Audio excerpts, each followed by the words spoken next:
দাঁড়ান দাঁড়ান, বলো সব ডিটেলস বলো।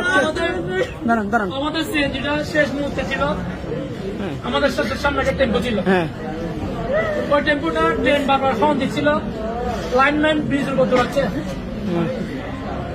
আমাদের সামনে টেম্পোটা ক্রস করে চলে গেছে, কিন্তু আমাদের সিএনজি ক্রস করতে পারে না, আমাদের সিএনজি কে মেরে দিচ্ছে। এটা কি কারণ হয়েছে, কাদের গাফিলতি? আমি জানি না এটা কাদের গাফিলতি, অবশ্যই এটা বোধ করতে। আমার একটা দাবি ভাই, এখানে যদি আর ট্রেন চলে ভাই, আমি আমার জীবন দিয়ে দিব, এখানে আর ট্রেন চলতে পারবো না, আমি কোথায় গজব দিব, আমি আল্লাহকে বলতেছি।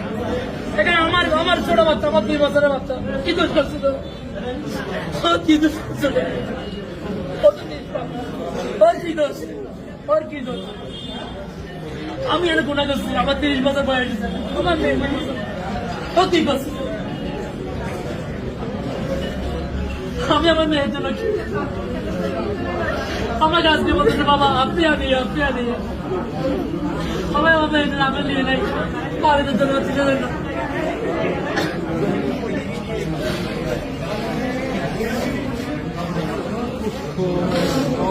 আর मैं गाड़ी पानी आ जाए तो पानी और मैं फिर चला गए किले कल जाके तुम्हारे सकाल कितनी इसका तो माता व्यथा करते है रोज माता हम करते अभी इसका तो खराब लगे और इसे जावे बहुत पुराना सोले आया तो मेरे वाले हमार मेरे पर আর আমার মেয়ের নাদিরা ফুলের তোমার শাস্তি আমি কিনে দিলাম।